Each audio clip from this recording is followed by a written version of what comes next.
So in this video, what we're going to go over is how to criticize, not so much how to, what we're going to do is criticize the Overwatch dev team and whoever is pushing 5v5 and get this into a proper state. And by proper state, I mean talk about the criticisms of 5v5, the solutions to 5v5 that are possible, and other ancillary issues. So to start, with 5v5, you have asymmetrical matches, meaning you have one tank versus two DPS and two supports. This is always, due to the format, going to be unbalanceable. You will always have either the tanks be too strong or you will have the tanks be too weak. And even when they're too strong or too weak, it feels terrible to play against on either side. That's ultimately always the issue with that format. Asymmetrical formats in a balanced competitive game, due to the nature of the setup, will never work. At least with Overwatch. I mean, maybe some games out there someone can mention in the comments and tell me, hey, it worked great in this game. Why can't Overwatch figure it out? Let me know. Maybe we'll delve into that. But due to the format itself, tanks will always be miserable. Now there are ways, possibly, around this that doesn't lead to 6v6. I just say, oh, these Overwatch devs, this balance team, should move to 6v6 because it'll be the easiest one to balance. What I would like them to be capable of doing eventually, not right away or anytime soon, not even a year, um, to try to balance every character 1v1 against each other. That would be very, very cool. 1v1 and when they're grouped together in 6v6 or 5v5 or whatever amount of characters we're going to have going against each other. I think an even number is the best way to do it. I like 6v6 because it's not just what it was before. If you have 4v4 or 2v2, there's less players, less capability, less synergies that could be thrown in there. And synergies are really what helps what Overwatch is, which we'll get into later, why it's so much fun, why people like it, and so on. So what they could do is take the role queues instead of taking 2-2-2. You could choose whatever you want. So you could have open queue where you have 5 characters that are tank and 1 support, and then make that work. Now they really struggled with doing that originally, and I can see why that'd be a very hard thing to do. I think everyone can. But if they were ever successful at actually balancing every character against one another and while in groups, that would be something that'd be very interesting and I'm totally open to. But 5v5 has been an objective failure over the past 2 years. And it's always been what's the flavor of the month, what character is broken this time, what role is broken this time, in order to combat this issue of one tank. Not to mention, one tank was always a bad idea because it never fixed any of the problems it claimed it would. It didn't make it didn't make queuing faster. It didn't make it more enjoyable to play. It just literally gave all the pressure to one dude. Everyone flames him, and it's not always his fault that he's dying. But if you have a bad tank and you're playing DPS or support in this format, you might as well go back to queue up and get your 5 minutes back.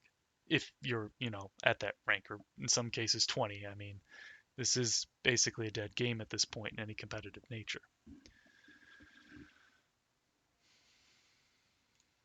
Now, let's also talk about, what makes Overwatch a fun game.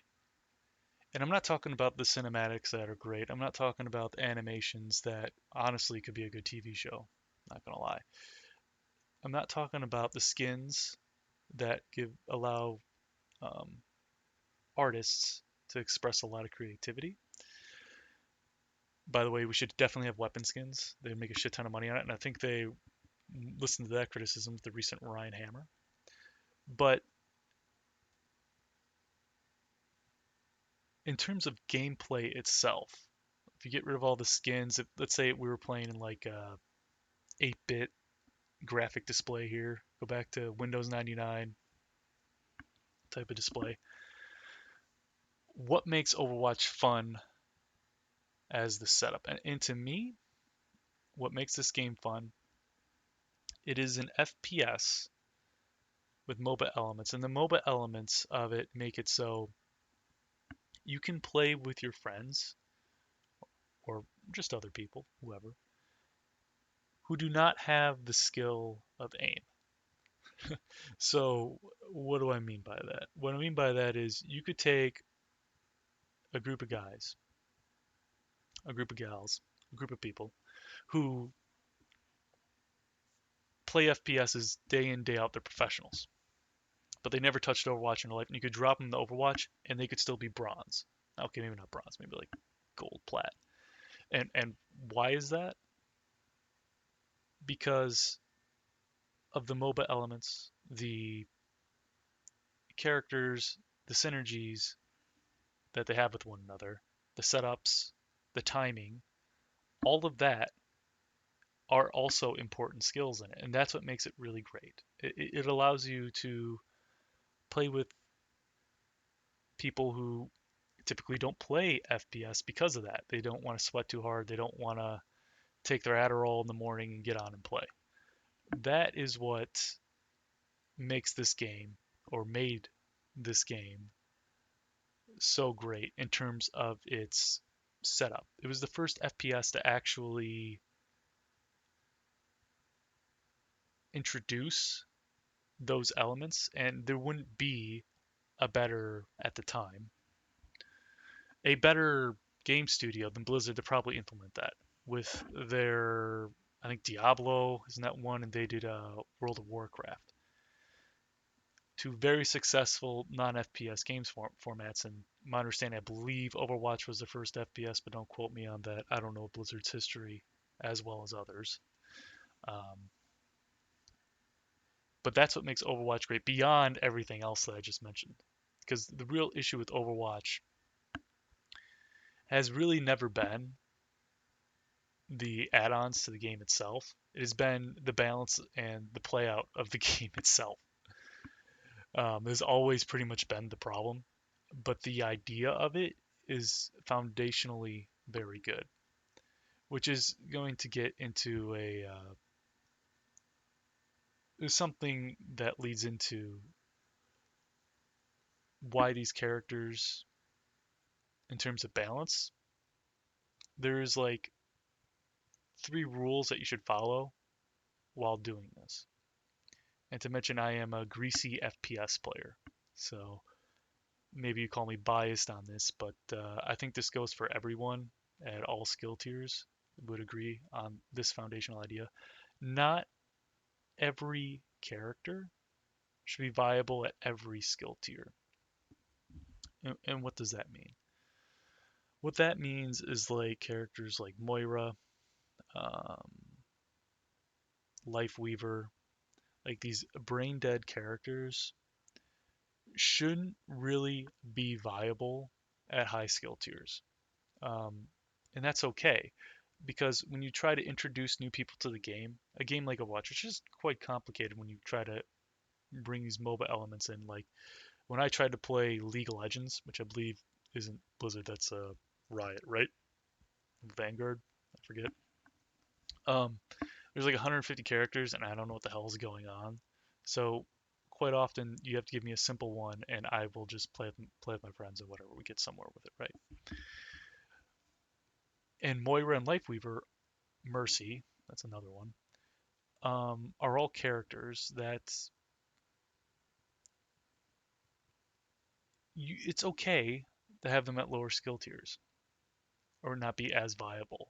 It's okay to have that. It's easy because they're easy to pick up for new people like that casually play from like let's say bronze to gold. great characters for that, and they do have a place in the game just for those skill levels, and they should be there for that. The problem is when you try to balance those characters for GM or masters,